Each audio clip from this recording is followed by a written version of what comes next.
በትምህርተ መስቀል አድርጉ በስመ አብ ወወልድ ወመንፈስ ቅዱስ አሃዱ አምላክ አሜን በዚህ ቅዱስ ስፍራ እግዚአብሔር አምላክ በሚወደው ደጅ የተሰበሰባችሁ አይንተ እግዚአብሔር አበው መነኮሳት ወካህናት አሃው ዲያቆናት የቤተ ክርስቲያን ጌጦቿ ምእመናን አባቶቼ እናቶቼ ወንድሞቼና እህቶቼ እግዚአብሔር አምላክ የሚወዳችሁ ሕፃናት ጭምር ሰላም እግዚአብሔር ከሁላችንም ጋር ይሁን አሜን እንደምን ዋላችሁ እግዚአብሔር ይመስገን የልቡናችንን ኃጢያት እሱን የማስከፋት የዕለት ከንቱ ሐሳብና ክፉ ግብራችንን ሳይመለከት እንደ መሐሪነቱ እንደ ይቅርባይነቱ እንደ ቸርነቱ ብዛት በዚች በተቀደሰች ስፍራ ሁላችንንም ሊያስተምረን ሊመክረንና ሊገስጸን የወደደ ኃጢያታችንን ሊያስወግድ ጭንቀታችንን ሊያርቅ ሁከታችንን በሰላም ሊተካ የፈቀደ በቅዱሳን መላእክቱ አንደበት ያለማቋረጥ የሚመሰገን ሁሉን የሚችል የሰራዊት ጌታ እግዚአብሔር ከዘላለም እስከ ዘላለም ለስም አጠራሩ ክብር ምስጋና ይግባው አሜን ረድኤተ እግዚአብሔርን አጋዥ በማድረግ ዛሬ የምንማርበት የትምህርታችን ርዕስ የመስቀሉ ቃላት በሚል ይሆናል ሰው ለሰው አስታዋሽ ሰው ለሰው አሳሳቢ ስለሆነ በልቡና የሚያሳድር በአይምሮ የሚቀርጽ የቃሉ ባለቤት ያው እግዚአብሔር የምትሰሙትን ቃል ሁሉ በልቡናችሁ ያሳድርላችሁ በአይምሮአችሁም ይቅረጽላችሁ ለኔም ለምናገረው ማስተዋልና ምስጢሩ እንዲያድለኝ አንደበቴንም እንዲያከናውን የአምላክ ቅዱስ ፈቃድ እንዲሆን ሁሉ ጊዜ በጸሎታችሁ አስቡኝ ይህ ቃል የሚሰማችሁ ሁሉ አሳብሊናችሁ በሰማያት ይኖር ያላችሁበትን ስፍራ እወቁ የጽድቅንም ቃል ደስ በሚያሰኝ ጆሮዎች አድምጡ አንድም እንኳን በዚህ ቅጽር የራሱን ወሬ የሚያወራ ሰው ከቶ አይሰማ ምድርን ባያት ጊዜ እንድትንቀጠቀጥ ለሚያደርጋት ደሴቶችንም ለሚያቀልጠው ኃያልና ብርቱ አምላክ ከዚህ ሰዓት ጀምራችሁ ሁላችሁም ልቡናችሁን ለሰራዊት ጌታ ለእግዚአብሔር አስማርኩ የምንመለከተው የመስቀሉ ቃላት የሚል ነው ሰባቱ የመስቀል ቃላት ለኛ ኃይል ለመናፍቃን ሞኝነት በሚል ነው የምንማረው እግዚአብሔር ከሁላችን ጋር ይሁንልን የነቢያት የሐዋርያት የሊቃውንቱን ጉባኤ ባረከ እግዚአብሔር እኛንም ይባርክልን ክፈቱ አሜን በሉ ክፈቱ እግዚአብሔር ማስተዋል ይስጠን ካልተከፈተ ቃሉ እንዴት ይገባል ሰባቱ የመስቀል ይህን የሚለው ቅዱስ ጳውሎስ ነው ቅዱስ ጳውሎስ በአንደኛ የቆሮንቶስ መልእክቱ ምዕራፍ 1 ቁጥር 18 ላይ በአዲስ ኪዳን ገጽ 147 ላይ እንዲህ ይላል ገጽ 147 የመጀመሪያው የሐዋርያው ቅዱስ ጳውሎስ መልእክት ወደ ቆሮንቶስ ሰዎች ምዕራፍ 1 ቁጥር 18 የመስቀሉ ቃል ለሚጠፉት ሞኝነት ለኛ ለምንድን ግን የእግዚአብሔር ኃይል ነውና የጥበበኞችን ጥበብ አጠፋለሁ ያስተዋዮችንም ማስተዋል ጥላለሁ ተብሎ ተጽፏልና ጥበበኛ የታለ ጻፊስ የታለ የዚች ዓለም መርማሪት የታለ እግዚአብሔር የዚችን ዓለም ጥበብ ሞኝነት እንዲሆን አላደረገምን በእግዚአብሔር ጥበብ ምክንያት ዓለም እግዚአብሔርን በጥበቧ ስላላወቀች በስብከት ማመን በስብከት መስማት የሚያምኑትን ሊያድን የእግዚአብሔር በጎ ፍቃድ ሆኗልና ይላል ስለ ቃሉ እግዚአብሔር የተመሰገነ ይሁን አሜን ጥበበኛ የታለ ጻፊስ የታለ እግዚአብሔር የዚችን ዓለም ጥበብ ሞኝነት አድርጎታል ይላል እውነትም ስናይ የዚች ዓለም ጥበብ ሞኝነት ሆኗል ዛሬ ጠበን ባለንበት ደረጃ ቴክኖሎጂው ረቆ ባለበት ሁኔታ ራሳችንን እንኳን ለማቆም ያልቻል ምስኪኖች ነን እግዚአብሔር ጥበብ ካልሰጠ በስተቀር እግዚአብሔር ማስተዋል ካልሰጠ በስተቀር የዚች ዓለም ጥበብ እግዚአብሔርን አላወቀም ዓለም በጥበቧ እግዚአብሔርን አላወቀችም በፍልስፍና እግዚአብሔርን ልናውቀው አንችልም በዓለም ትምህርት ርቀት እግዚአብሔርን ልናውቀው አንችልም በራስ ከንቱ አስተሳሰብ እግዚአብሔር አይታወቅም እግዚአብሔር በቃሉ ይታወቃል ቃሉን የሚሰሙ ሁሉ እርሱን ያውቁታል ይላል የዚች ዓለም ጥበብ ግን ሞኝነት እውነትም ተመራምረን የመጨረሻ ደረጃችን ምን ሆነ ራሳችን የሚገድል መሳሪያ መስራት የዚህ ዓለም ጥበብ ሞኝነት ነው አለ ዛሬ ሰዎች ራሳቸው በሰሩት የኒውክሌር መሳሪያ ከዛሬ ነገ ከፈነዳ ዓለም ትጠፋለች በሚል ስጋት ላይ ናቸው እርግጥ ያለ እግዚአብሔር ፍቃድ አንዳች ነገር አይሆንም ስሙ መስጉን ይሁን አሜን ጥበበኛ የታል ጻፊስ የታል መርማሪስ የታል ጥበብስ እንጂ ጥበብ እግዚአብሔርን ማወቅ ነው እግዚአብሔርን ማወቅ ጥበብ ነው ጥበብም ራስ እግዚአብሔር ነው ሶሎሞን በምሳሌው ምዕራፍ 9 ቁጥር 1 ላይ ጥበብ ቤቷን ሰራች ሰባቱን አዕማድ አቆመች ፍሪዳዋንም አረደች ወይን ጠጇን እንደባለቀች ሰነፍ የሆነ ወደ እኔ ይምጣ ብላ በረጅም ስብከት ባሮቿን ልካ ተጣራች ይላል ጥበብ እግዚአብሔር ሰባቱን አዕማድ አቆመ ጥበብ ቤቷን ሰራች እግዚአብሔር ይሄንን ዓለም ፈጠረ ሰባቱን አዕማድ አቆመ ሰባቱን ዕለታት አደረገ ፍሪዳውን እነሆ አደረገ ወይን ጠጁ እንደባለቀ እነሆ ለሰው ልጆች የሚሆነውን ምግብ አሰናዳ በረጅም ስብከት ባሮቿን ላከች አለ ጥበብ በረጅም አለ ከሰማይ ፀሐይን ልኮ ጨረቃን ልኮ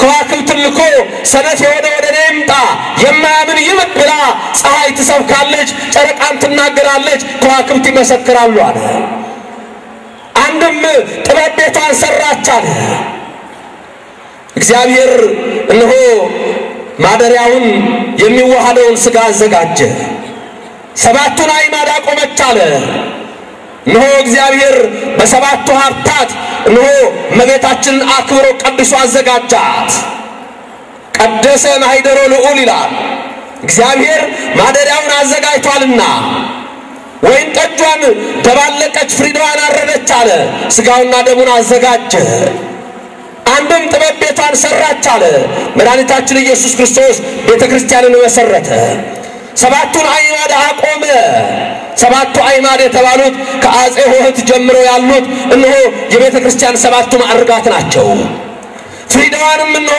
አረደች ወይን ጠጇን ደባለቀች አለ ሥጋውና ደሙ ዛሬ በተሰራው መቅደስ ውስጥ ይፈተታል በረጅም ስብከት ትጣራለች አለ ባሮቿን ልካ ባሮች የተባሉ ሐዋርያት ነቢያት ጻድቃን ሰማዕታት አስተማሪዎች እነሆ እነሱ ሰነፍ የሆነ ወደ እኔ ይምጣ አላዋቂነትን ትታችሁ በሕይወት ኑሩ ትላለች ጥበብ አለ ጥበብ እግዚአብሔር ማስተዋልና ጥበብ ለሁላችን ይስጠን አሜን እዚህ የምንመለከተው የዓለም ጥበብ ከንቱ ነው ይላል ከዛ በፊት ግን ያለውን ኃይለ ቃል ነው የምንነጋገረው እግዚአብሔር የነቢያት ሐዋርያቱን የሊቃውንቱን ጉባኤ እንደባረከ የኛንም ይባርክልን አሜን የመስቀሉ ቃል ለሚጠፉት ሞኝነት ለኛ ለምንድን ግን የእግዚአብሔር ኃይል ነው።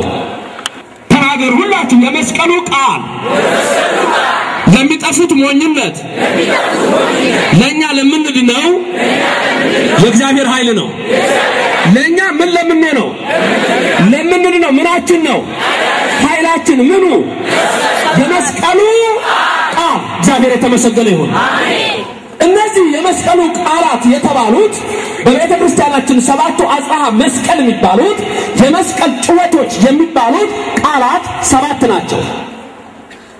ክብር ምስጋና ይግባውና ጌታችን መድኃኒታችን ኢየሱስ ክርስቶስ በቀራንዮ ኮረብታ በዕፀ መስቀል በተሰቀለበት ሰዓት እነሆ ከ6 ሰዓት እስከ 9 ሰዓት በመስቀል ላይ በነበረበት በዚያ ሰዓት ሰባት ቃላት እንደተናገረው አምላካችን ስለ ሰው ልጆች ሲሰዋ ስለ አዳም እጆቹን ለሕማም ሲዘረጋ በዛ በመስቀል ላይ ሆኖ ሰባት ቃላት እንደተናገረው ነፍሱን ከመስጠቱ አስቀድሞ ባለፈው እዚህ የተማርንበት ትምህርት ነበር። አንተ ወእቱ አምላከ አማልክት ወእግዚአ አጋእዝት ወንጉሰ ነገሥት ብላ አይደለ? አንተ የጌቶች የነገስታት የአማልክት ክብር ምስጋና ይግባው እንዲህ ብለን ነበር የተማርነው። እሱ የሁሉ ጌታ ሲሆን ውሃውን የፈጠረው እሱ፣ ውቅያኖስን የፈጠረ እርሱ፣ ሰማይን የዘረጋ እርሱ፣ ምድርን የመሰረተ እርሱ፣ አዳምን የፈጠረ እርሱ በመስቀል ላይ ተሰዋ አዳምን ለማዳን እኔና አንተን ለማዳን። ታዲያ ከ6 ሰዓት እስከ 9 ሰዓት ጌታችን በመስቀል ላይ በነበረ ሰዓት የተናገራቸው ሰባት ቃላት ናቸው። እነዚህን ነው ቅዱስ ጳውሎስ የመስቀሉ ቃል ለኛ ለምንድነው ኃይል ለሚጠፉት ሰዎች ግን ምን ሆነባቸው አለ? ሞኝነት ሆነባቸው አለ። ተታለውበታል። ለማንኛውም የመስቀሉ ቃል ምንድነው ብላችሁ ብትጠይቁ ምን መልስ ይሰጣሉ የሚለውንም ነው ቅድም ላሳስብ የፈለኩት። ለማንኛውም እነዚህ ሰባቱ እጥር ምጥን ባለ መልኩ እንሰማቸዋለን። ማስታወሻ የሚይዝ ማስታወሻ ይይዛል፣ ያለያዘም እንግዲህ ልብ ውስጥ ይጻፍለት መድኃኔዓለም። አንደኛ አምላኬ ለምን ተውከኝ። የመጀመሪያው አንዱ አምላኬ ለምን ተውከኝ ማቴዎስ 27:46 አሁን ርዕሳችን ማይነገረን ቃል ነው። ቅዱስ ምን ብሎ ነው የነገረን? እሱ የመስቀሉ ቃል ለሚጠፉት ለኛ ለምንድን ነው? ይሄን እኮ መዝሙር ሰርታችሁ ዝም ብላችሁ ይያላችሁ ይሄን ነበር። በቃ የመስቀሉ ቃል ለሚጠፉት ምንድነው አለ? ለኛ ለምንድን ነው ግን ኃይላችን። የመስቀሉ ቃላት ስንት ናቸው አልኳችሁ? እነዚህ ሰባቱ የመስቀል ቃላት ለኛ ምናችን ናቸው? ለመናፍቃንስ ሞኝነት። እንዴት ለኛ ኃይል ለነሱ ሞኝነት ሆነ? ይሄን ነው የምንማረው፣ ትምህርት ነው። አንደኛው አምላኬ ለምን ተውከኝ ነው። ይህ በማቴዎስ 27:46 ላይ የተጻፈ ቃል ነው። አነባዋለሁ። መንፈስ ቅዱስ አምላካችን መንፈስ ቅዱስ ልቡናችንን ብሩህ ያደርግልን። እንዲህ ይላል፣ ከ6 ሰዓት ጀምሮ እስከ 9 ሰዓት ድረስ በምድር ሁሉ ላይ ጨለማ ሆነ። በ9 ሰዓትም ኢየሱስ ኤሎሄ ኤሎሄ ላማ ሰበቅታኒ ብሎ በታላቅ ድምፅ ጮኸ። ኤሎሄ ኤሎሄ ላማ ሰበቅታኒ ብሎ በታላቅ ድምፅ ጮኸ። የአራማይክ ቃል ነው። ይህ አምላኬ ለምን ተውከኝ ማለት ነው። ምን ማለት ነው? አምላኬ ለምን ተውከኝ። በዚያ ከቆሙት ሰዎች ሰምተው ጌታን የገደሉት ሰዎች እዛ የቆሙት የሰቀሉት ሰዎች ሰምተው ይህስ ኤልያስን ይጠራል አሉ። ምን የሚለውን ቃል ሰምተው? ኤልማስ የሚለውን ቃል ሰምተው ማንን ይጠራል አሉ? ኤልያስን። ግን ነው አይደለም። ወዲያው ከነርሱ አንዱ ሮጠ፣ ሰፍነግ ይዞ በቃም አድርጎ አጠጣው ይላል። አሁን እንግዲህ አንዱ ጌታችን በመስቀል ላይ የተናገረው ቃል ምንድነው? ኤልማስ ለማ ሰበቅታን ያለ ምን ማለት ነው ትርጉሙ? አምላኬ አምላኬ ለምን ተውከኝ? ቅዱስ ጳውሎስ እንደነገረን ይሄ ቃል ለኛ ለምንድነው? ምናችን ነው? ኃይላችን ነው አይደል? ለመናፍቃኑ ግን ምን ሆነባቸው ነው ያለው? ሞኝነት። መናፍቃኑ እዛው ነው የጀመሩት። መናፍቃን ገና ጌታ እያለ ነበሩ። ትልቁ እኮ መናፍቅ ሰይጣን እኮ ነው። በቃ እኮ ከዛ ጀምሮ እኮ መናፍቅ አለ። ምንድነው? ምን ያስጨንቃል? በግና ፍየል አብረው ይሰማራሉ። መጀመሪያ እዚህ ጋር የተሳሳቱት እዛው ያሉ ሰዎች ናቸው። እንደውም ስንመለከተው በዚህ ቃል መጀመሪያ የወደቀው ሰይጣን ነው። ለዘላለም የወደቀ ይሁን።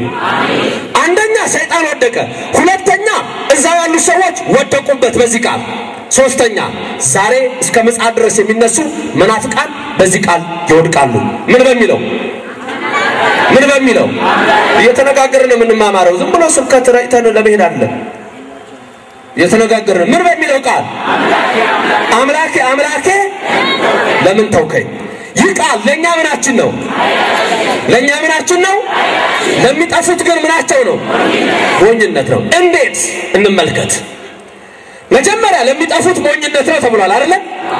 መጀመሪያ የጠፋው ሰይጣን ነውና ለሱ ሞኝነቱ ነው። ልብ በሉ። ኢየሱስ ክርስቶስ ወደዚህ ምድር የመጣው ማንን ለማዳን ነው? የሰውን ልጆች። መከራን የተቀበለው ስቃይን የተቀበለው ለኛ ነው። እሱ አምላክ ነው። ለኛ ሲል ግን ምን ሆነ ነው ያለው? ድሃ ሆነ። ሁለተኛ ቆሮንቶስ ምዕራፍ 8 ቁጥር 9 ሁለተኛ ቆሮንቶስ 8:9 ላይ እንዲህ ይላል፣ ባለጸጋው ለኛ ሲል ድሃ ሆነ፣ በሱ ድህነት እኛ ባለጸጎች እንሆን ዘንድ አለ። ክብር ምስጋና ለስሙ ይሁን። በሱ ድህነት እኛ ባለጸጎች እንድንሆን ባለጸጋው አለ አምላክ ነው። ስለኛ ድሃ ሆነ አለ። ሰው ሆኖ መከራን ተቀበለ። ኢየሱስ ክርስቶስ አምላክ አምላክ ለምን ተውከኝ ብሏልና ብሎ ሰይጣን ለካ አምላክ አይደለም አለ። አያችሁ? ለሚጠፉት ምን ነው የተባለው? አሁን ሰይጣን ምን መሰለው እንዴ?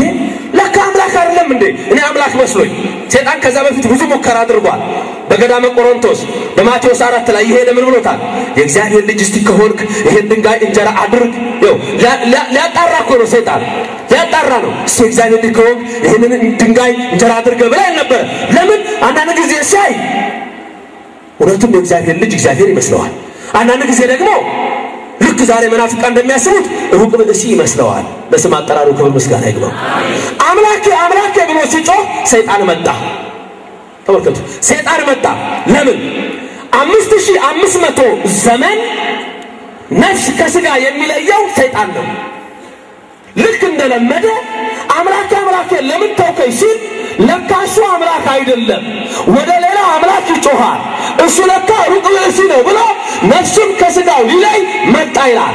ይህን ቃል መጽሐፍ አባቶቻችን ይላሉ ለአቅርቦተ ሰይጣን ይሉታል። አምላኬ አምላኬ ለምን ተውከኝ የሚለው ሰይጣንን ለማቅረብ አቅርቦ ለመምታት ለዘላለም የተመታ ይሁን። እውነትም አምላኬ አምላኬ ለምን ተውከኝ ሲል ሰይጣን መጣና ነፍሱን ከስጋው እለያለሁ ብሎ ሲቀር መድኃኒታችን ኢየሱስ ክርስቶስ በእሳት ዛንጀር አድርጎ ሰይጣንን አንጠለጠለው ይላል። እግዚአብሔር የተመሰገነ ይሁንልን።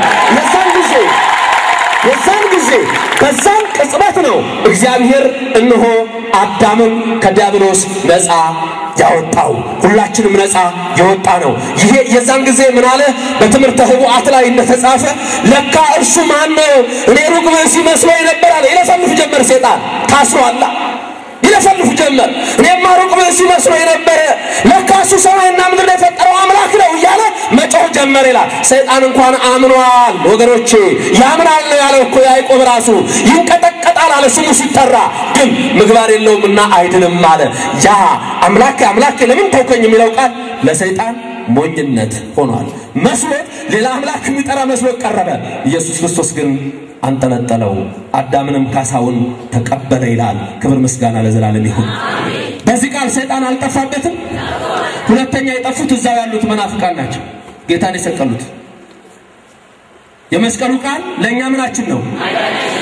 ለሚጠፉት እዛ ያሉት ሰዎች ኤሎሄ ኤሎሄ ኤልማስ ለማ ሰበቅታኒ ብሎ ሲል ኤልያስን ይጠራል አያችሁ እነሱ ደግሞ ጭራሽ የጠፋ ነው አምላክን ይጠራል አይደለም እኮ ኤልያስን ይጠራል ኢየሱስ ክርስቶስ የኤልያስ አምላክ ነው አያችሁ እነሱ ግን አላወቁ ሌላ አምላክ የሚጠራ ሌላ እርዳታ የሚሻ አድርገው ቆጠሩት ተሳሳቱበት የዛሬዎቹ የነሱ ልጆች ኢየሱስ አምላኬ አምላኬ ብሏልና እሱ አምላክ አይደለም ይላቸዋል ይሄ የተነሱ ግማሹ በአህዛብ ግማሹ በመናፍቃን ያደረ ኢየሱስ አምላክ ቢሆን ኖሮ ይላል ለምን አምላክ አምላክ ብሎ ይጣራል ድንገት አንዳንድ ሰዎች ሲሰሟቸው ዛሬ ተነስተዋል በሳውዝ አፍሪካ እና አህመድ ዲዳት የሚባሉ መጽሐፍ ቅዱስ አያውቅም ግን መጽሐፍ ቅዱስ ልናገር ብሎ ከዚህ በላይ ድፍረት አለ እንደው ማን ነው ደግሞ አንድ ዘኪሮ የሚባል ሰው ይሄ እንደው ምንም መጽሐፍ ቅዱስ የማያውቅ ሰው መጽሐፍ ቅዱስ ሊናገር ሲነሳ ምን ትሉታላችሁ እንደው 12ኛ ክፍል ተማሪዎች አንድ ሰው ምንም ሳይማር መጥቶ ሂሳብ ላስተምር ይላል ሄዶ አንድ ሲደመር አንድ ሁለት ነው የምትለዋን ይዞ ይቻላል ዩኒቨርሲቲ ውስጥ ገብቶ ማስተማር ይቻላል 9ኛ ክፍል ገብቶ ማስተማር ይቻላል ሳይማሩ ማስተማር ይቻላል ወይስ ንገሩኝ ታዲያ ዘኪር ከየት ያመጣው ነው ተመልከቱ ዛሬ እኮ መምህራን ሲያስተምሯቸው ይሄን ከመሰለ ኮሌጅ ተመርቀው ከጳውሎስ መንፈሳዊ ኮሌጅ ተመርቀው ከየአብነት ትምህርት ቤቱ በየገዳማቱ ተምረው ሳይማሩ ማስተማር የለም እኮ እኔ እኮ በጠቅላላ የምነግራችሁ አባቶች የነገሩኝ ነው አለዛማ ለዋሽ ነው ማለት እኮ ነው ሳላውቅ ተነስቼ ለዚህ እኮ ነው ብዙ ጊዜ ስለራሳቸው መናገር የሚፈልጉት በቃ ጌታ እንዲህ አለኝ በቃ እንዲታመኑ ገለጠልኝ መጣና እንዲህ አለኝ እንደዚህ ብሎ ተናገረኝ ሃሌሉያ ጌታ ይመስገን ኢየሱስ በቀጭ መሸፈኛ ይሄንንማ ሰይጣንም ሲለው ይኖራል ለዘላለም ተመልከቱ አሁን እዩ አምላኬ አምላኬ ስላለ አይገባቸው ሚስጥሩ አምላኬ አምላኬ ብሏልና ኢየሱስ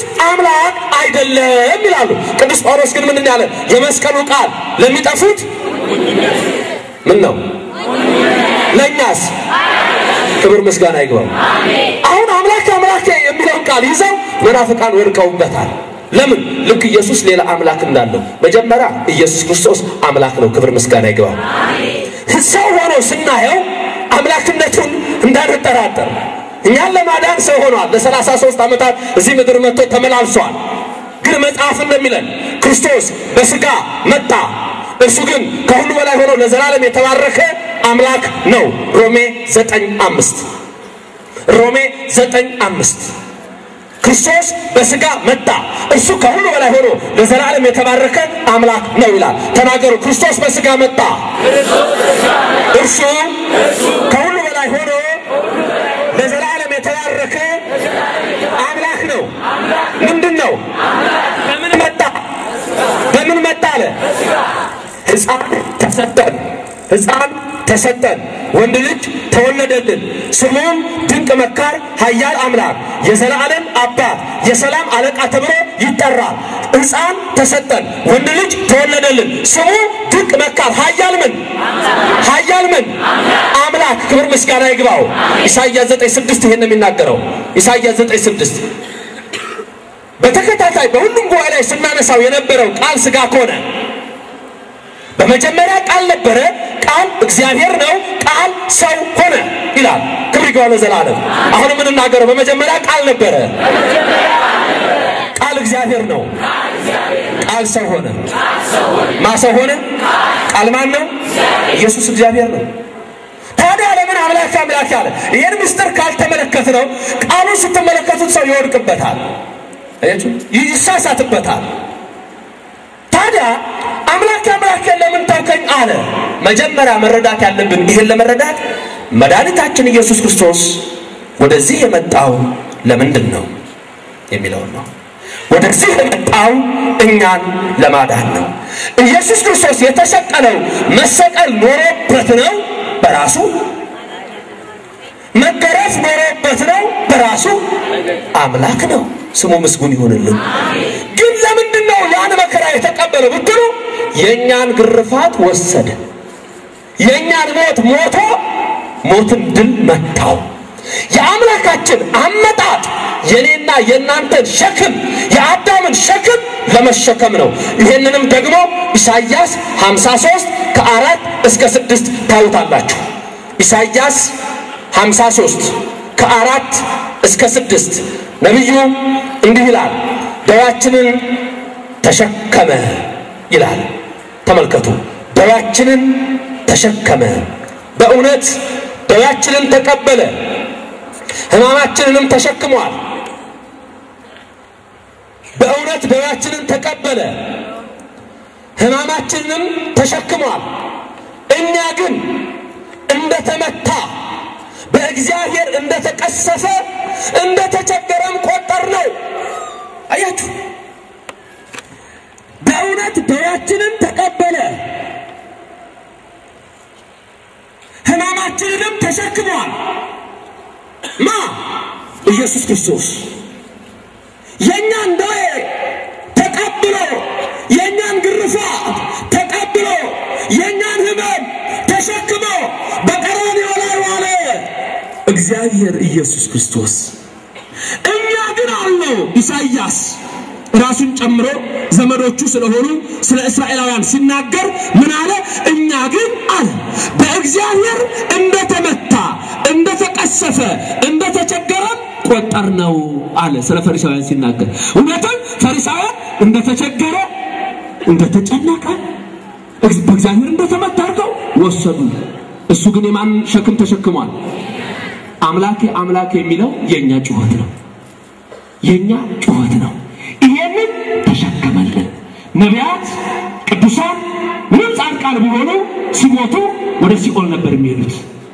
እንግዲህ ቦታቸው አይደለም አይስማማቸው የእሳቱ ኃይልም ባቃጠላቸው ግብሩ ነበር መተህ አድነ አውጣ አምላኬ አምላኬ ለምን ተውከኝ የሚለውን ጸሎት ያደርጉ ነበር መዝሙር 21 ቁጥር 1 በመዝሙር 21 ቁጥር 1 ላይ ምን ይላል አምላኬ አምላኬ ለምን ተውከኝ አድነኝ ይላል ተመልከቱ ይሄ ጩኸት የቅዱሳኑ ጩኸት ነው የነቢያቱ ጩኸት ነው የአዳም ጩኸት ነው አዳም በሲኦል ውስጥ ሆኖ የሚጠብቀው ነገር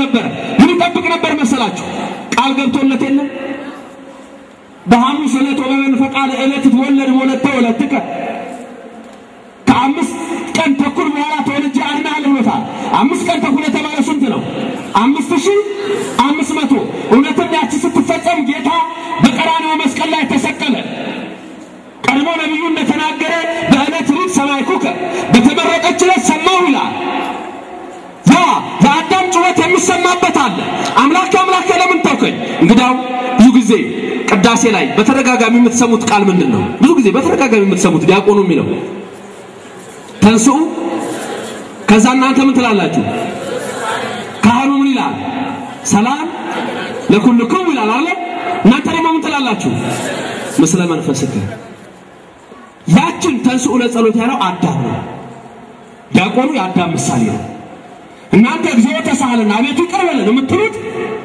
የቅዱሳኑ የነቢያቱ በዛ በሲኦል የነበሩት ነፍሳት ምሳሌ ነው ሰላም ለኩልኩም የሚለው እጁን ዘርግቶ ካህኑ የኢየሱስ ክርስቶስ ምሳሌ ነው ምስለ መንፈስከ የሚሉት ምእመናን የቅዱሳኑ ጩኸት ነው አዳም አምላኬ አምላኬ ለምን ተውከኝ ነበር ከልጆቹ ጋር ቀናለች ሰዓት ተወስዳለች እለቱም ያቺ ቀን ደረሰች አዳም ያቃት ነበርና ዛሬ አይደለም እንደ እለቱ አለ ዛሬ ነው እለቱ አለ ከዛ ይጠብቃል ሲጠብቅ አይመጣም ጌታ አድነሃል ያለኝ ቀረ እንዴ አለ አድነሃል ያለኝ ቀረ ከዛ ምን አለ ነፍሳትን ተንስኡ ለጸሎት አላቸው በሲኦል መነሳት ነው አይደለም እንጸልይ አላቸው እነሱም አቤቱ ምን በለን ልክ እንዲሲሉ ኢየሱስ ክርስቶስ እጁን ዘርግቶ ሰላም ለኩልኩም አላቸው እነሱም ምስለ መንፈስከ ብለው እነሆ ከሲኦል ማውጣትን የዛን ቀን ሰሙ ወጡ ይህ የመዳናችን ነገር ነው ክብር ምስጋና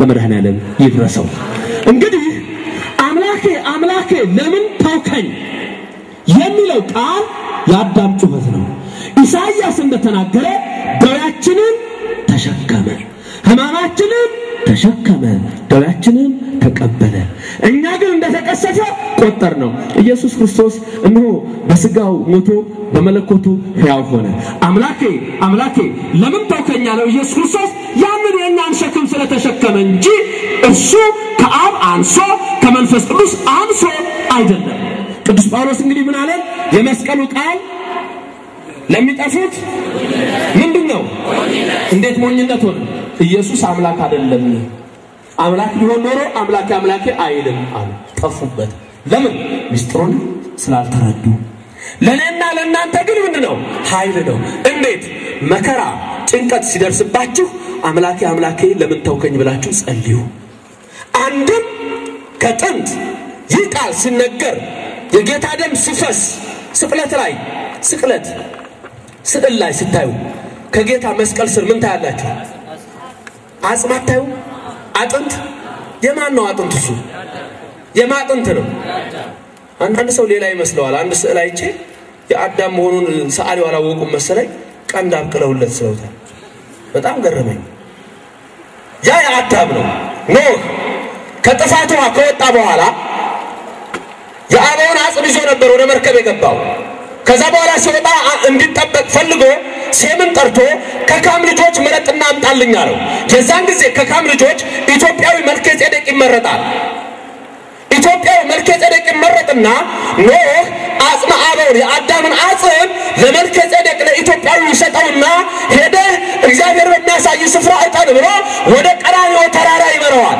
መልከጼዴቅ እኖ በቀራንዮ የአዳምን አጥንት እያጠነ በዛ ይኖር ነበር ያኔ አብርሃም የኮሮዶጎመር ነገስታትን ድል አድርጎ ሲመጣ በኦሪት ዘፍጥረት ምዕራፍ 14 እንደተጻፈ አስራቱን ሊያደርስ ወደ መልከጼዴቅ